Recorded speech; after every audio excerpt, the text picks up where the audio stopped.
Саламатсыздарбы, эфирде кеч эмес программасы мезгил өзгөрүүдө. Азыр илим менен жаңы технологиялардын заманы.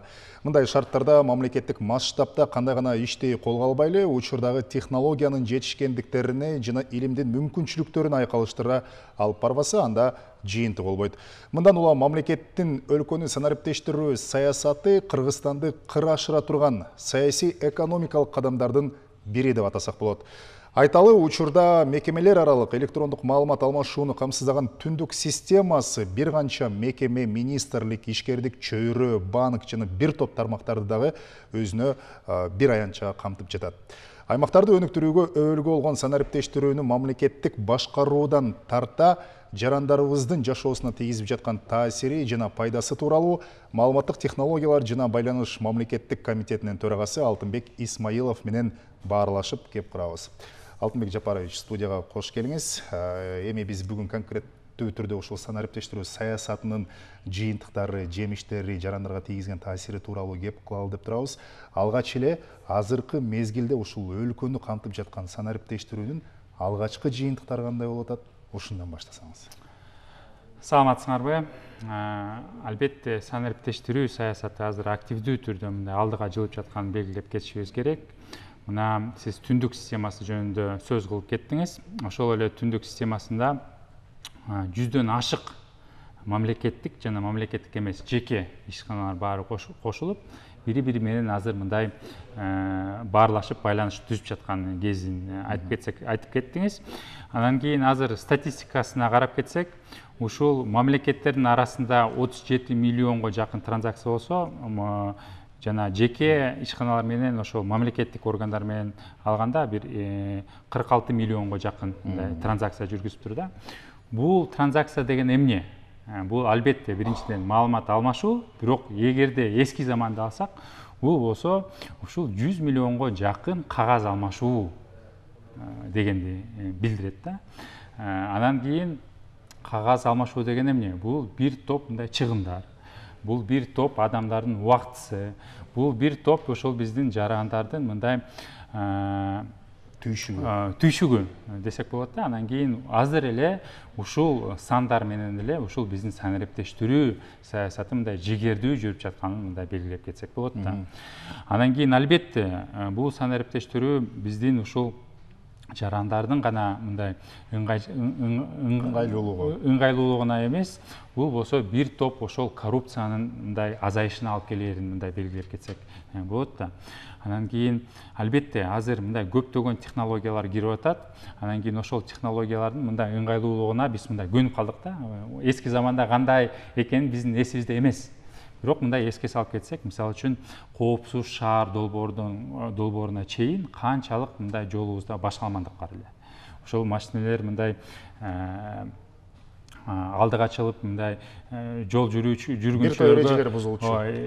Мындай жол бербей, жол эрежелерин бузуп, анан кийин ал жерден бир топ коррупцияга мындай жол берилип, ошого немелер бардак, башкача айтканда ушундай бар эмес беле. Азыр ошол коопсуз шаар долбоору киргенден кийин бир топ иретке келип, баары ошол жол бузуулар болсо, ошого жараша мындай айып пулдарын төлөп, ошого окшогон мындай биздин коомубузда өзгөрүүлөрдү мына байкап жатабыз. Ошол санариптештирүүнүн мындай түздөн түз мындай артыкчылыктары максатына жетип жатканын белгилеп кетсек болот да. Эми азыр муну менен чекит коюлуп аткан жок, жалпы тутташ өлкөдөгү бардык мамлекеттик болобу, мамлекеттик эмеспи мекемелерде баягы санарипке ошол эле ведомстволор, мекемелер электрондук форматта иштөөгө өтүп жатышат да. Анан мынакей башкы максат дагы бир баягы коррупциялык элементтерди азайтуу, ушул адамдык фактор болгон жемкорлордун санын кыскартуу деген дагы башкы баягы максаттар алдыда болуп атпайбы ушул санариптештирүүгө байланыштуу. Анан санариптештирүүнүн ушул аймактар менен байланыштырсак да, өзгөчө ушул аймактарга көбүрөөк көңүл бөлөлүү деген дагы мамлекет башчынын да баягы тапшырмасы бар. Ушул аймактарда санариптештирүү кандай жүрүп жатат? Ошол эле алалы билим берүү жайларында, саламаттык сактоо тармактарында. Эми албетте эң эле биринчиден мына иш сапарыбыз менен Ошко барып келдик. Ал жерден Мады айыл өкмөтүнө барып, ошол санариптештирүүнүн кандай жүрүп жатканын мындай жеринен көрдүңүздөр. Жеринен көрүп келдик да. Анан кийин эң эле биринчи айтоорчу сөз бул ошол ошол өкмөтүнүн башчысы бизге айтып берип атат. Эң эле биринчи санариптештирүүнүн мындай позитивдүү жактарын алсак, бул болсо мына ошол жергиликтүү тургунчулар болсо ошол айыл өкмөтүнө барып, анан райондун центриге барып, ал жерден бир документтерди алып, ошентип бир топ түйшүк болуп атса, азыркы учурда ушул санарип аймак долбоору менен ошол бирдиктүү терезеге келип, ошол жерден тийиштүү жанагы справкалар болсо справкаларын алып, маалымат каттар болсо маалымат каттары болуп, ошол бир эле жерден ушундай маалымат алганга мындай мүмкүнчүлүк түзүп бериптир да. Бул болсо ошол санарип аймактын мындай өзүнө эле таандык эмес. Бул болсо ошол түндүк деп атабыз, ошол бир нече ар кандай органдар кошулуп туруп, биздин ошол элет жерлери болобу, башка жерлерге тургунчуларга, жашоочуларга мындай мүмкүнчүлүк түзүлүп жатканын белгилеп кетсек болот да. Мындан тышкары жанагы сет деп атабыз, электрондук түрдө документ алмашуу системасын белгилеп кетсек, азыр аларда болсо мына Бишкектен ошол айыл өкмөтүнө бир кат жөнөтсөң, бир деги эле дегенде бир жумадан көп убакыт алат да. Азыр ошол электрондук ошол системалар аркылуу алар болсо ошол 1 мүнөттүн ичинде эле ошол катты алууга мындай мүмкүнчүлүк түзүп берди. Анан кийин азыр дагы ошол айыл өкмөтү айтып берип жатат, жанагы онлайн аукциондорду киргизе баштаптыр.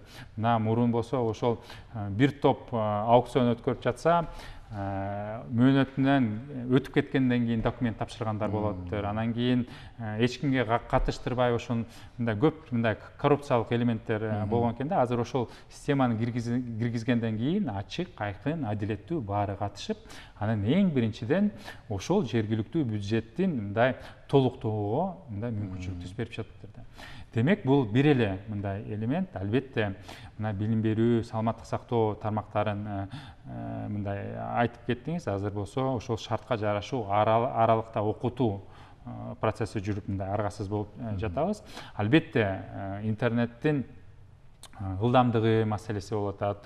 Ошол интернеттин ошол алыскы айылдарга жеткирүү маселелер болуп турат. Бирок ага карабастан азыр мына санарип теле берүү боюнча азыр ошол санарип технологияларды колдонуп, биздин мугалимдер мындай толук кандуу окуучуларга билим берүүгө мындай өзүнүн аракетин жасап жатат. Анан кийин ошол пандемияга жараша, ошол шартка жараша мындай эң мындай керектүү бир системалардын бири болуп иштеп жатканын белгилеп кетсек болот да. Анан кийин албетте биздин жашообузга ушундай технологиялар кирип атат. Азыр дагы айтып кетүүчү сөз мына электрондук капчыктар, жанагы Элсо, Мегапэй, мобилдик капчыктардын баарыбыз мындай жашообузга мындай кирип калды. Ал системалар дагы ошол биздин мамлекетибиз платформа катары иштеп жатканы, анан кийин ошол эле капчык аркылуу ар кандай кызматтарды көрсөтүүгө мындай мүмкүнчүлүк түзүлгөн. Анан кийин бизге мындай билинбей эле жашообузга кирип жатканын да белгилеп кетсек болот да. Ооба, эми бул баягы санариптештирүү бардык тармакты өзүнө камтып атат да.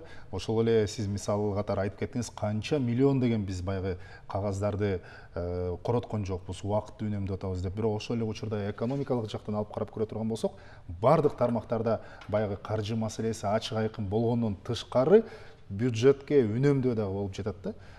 Мисалы ошол эле кагаздар кетип аткан жок, канча деген баягы материалдар сарпталып аткан жок. Ушул бюджетке болгон бюджеттеги үнөмдөөнү, бюджетти толтуруудагы тийгизип жаткан таасири жөнүндө айтып бериңизчи. Эми албетте үнөмдөө боюнча дагы мындай анализ, тийиштүү анализдер жасаш керек. Бирок мисалы үчүн бирок байкалып атат. Ооба, 100 миллион кагаз же 50 миллион кагаз деген канча деген акча.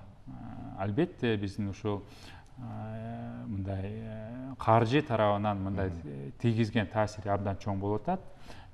Анан каржыдан дагы мындай биздин жарандардын убакыты үнөмдөлгөндө бул канчалаган мындай мүмкүнчүлүктөр болуп жатканын белгилеп кетишибиз керек да. Бирок мындан тышкары мына мисалы үчүн фискалдаштыруу долбоорлорун азыр мына угуп жатабыз. Биздин салык кызматы дагы өздөрүнүн отчетторун берип жатат. Бул ошол отчетторун карасак, бул дагы ошол биздин бюджетти толуктоо боюнча мындай чоң жетишкендиктерин дагы белгилеп кетишибиз керек. Анан уже 2 айдын ичинде эле мындай бир топ жыйынтыктарын көрсөткөн мындай белгилеп жатышат да. Мына электрондук аукцион деп атабыз, ошол биздин мэриябыз болобу, жанагы мүлк фонду болобу, жергиликтүү ошол айыл өкмөттөрү болобу, баары болсо ошол санарип технологияларын колдонуп бир топ киреше жагын мындай көтөрүп жатканын мындай белгилеп кетсек болот да.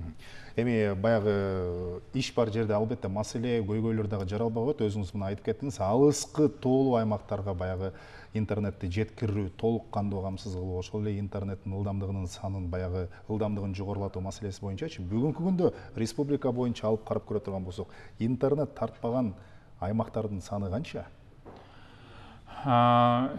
Интернет тартпаган эми мындай так санын айта албайм, бирок айыл өкмөттөрүн алсак, мисалы үчүн 453 айыл өкмөттөрүнөн 451 айыл өкмөтүнө интернет кириптир. Анан ошолордун ичинен бир 300гө чукул жанагы оптикалык буланы менен интернет жеткириптир. Анан кийин эгерде ал жерде оптика буланы келсе, анда мындай ыкчам интернет бар десек болот да. Ошону алсак, бир божомол менен 150 айыл өкмөтүнүн эмесинде ал жерде мобилдик түрдө интернет жеткириптир. Анан кийин ошол жерде интернеттен бир топ көйгөйлөр бар деп божомолдосок болот да.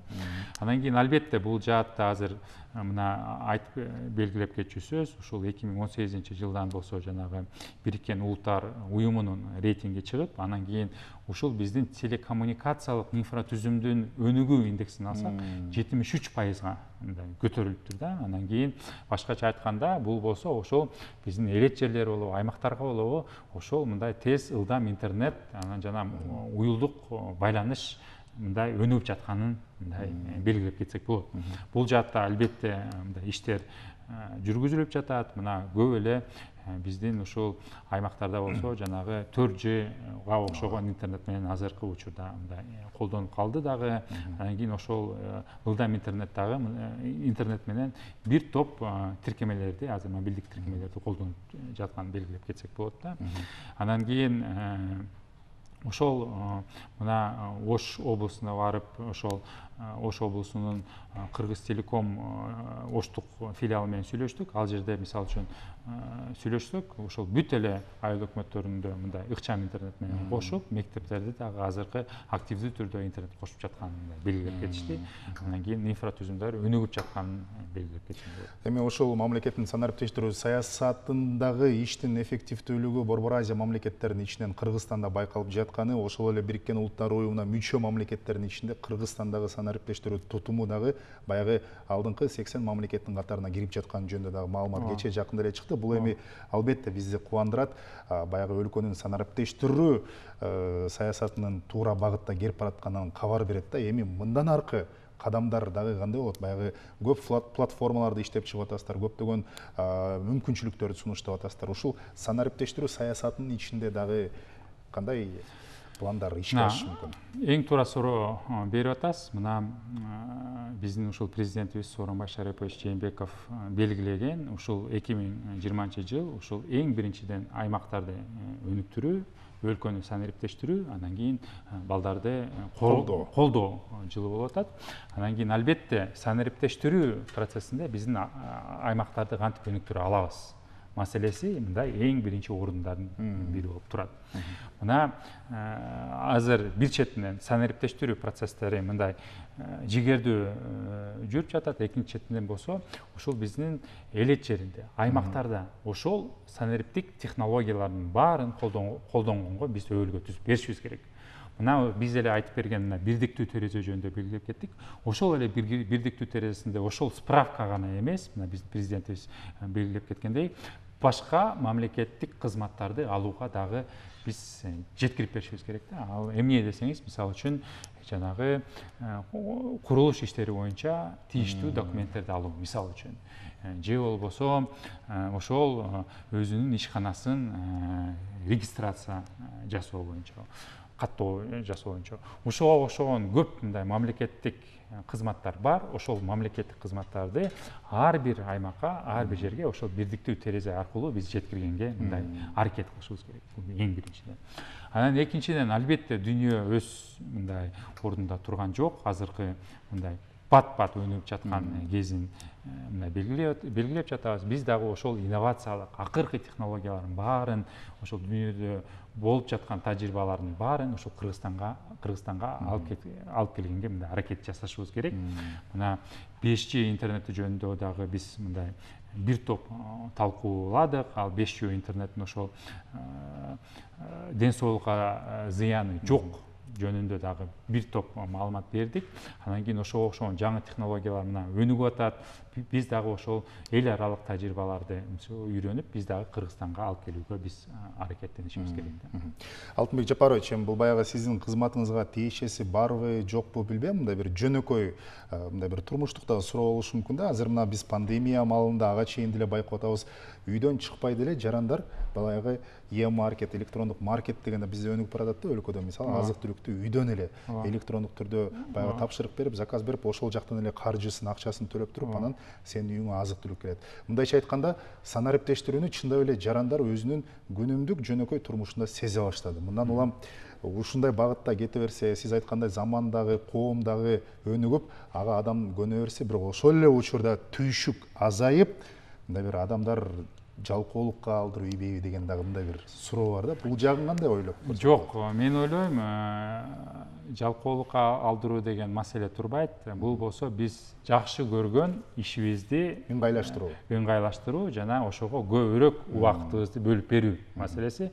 Албетте биз болсо өзүбүздүн түшүгүбүзгө карабастан өзүбүздү өнүктүрүү, жакшы көргөн ишибизди алып баруу ошол жакта мындай ошондой жашайт эмеспи. Анан кийин ошол санариптештирүү түздөн түз ушуга мындай көмөктөш болуп, биздин мындай потенциалыбызды ачуучу мындай көрүнүш десек болот. Андан үнөмдөлгөн убакытты башка керектүү, пайдалуу нерсеге жумшаганга эмне үчүн болбосун.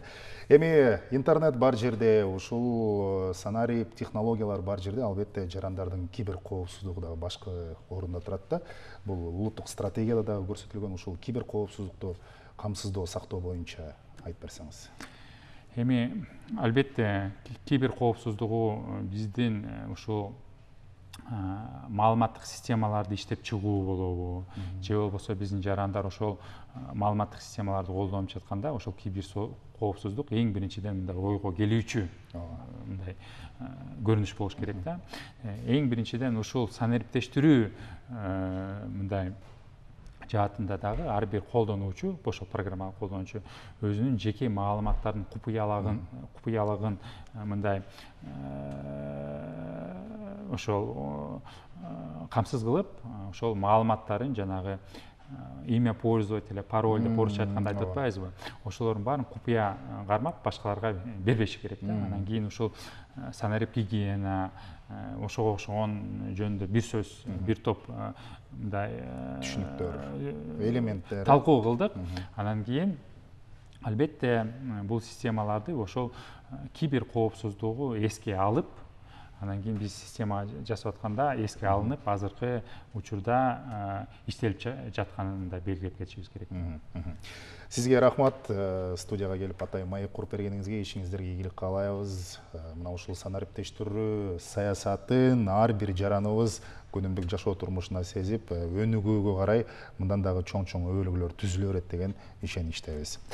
Аткарып жаткан иштерге ыраазычылык билдиребиз. Урматтуу телекөрүүчү, өлкөнү сансыз түйшүктөн арылткан санариптик трансформациялоонун максаты жана жарандарга мамлекеттик кызматтарды көрсөтүүдөгү пайдасы туурасында биз маалыматтык технологиялар жана байланыш мамлекеттик комитетинин төрагасы Алтынбек Исмаилов менен маек курдук. Программаны мен Расул Багышбаев алып бардым. Саламатта калыңыздар.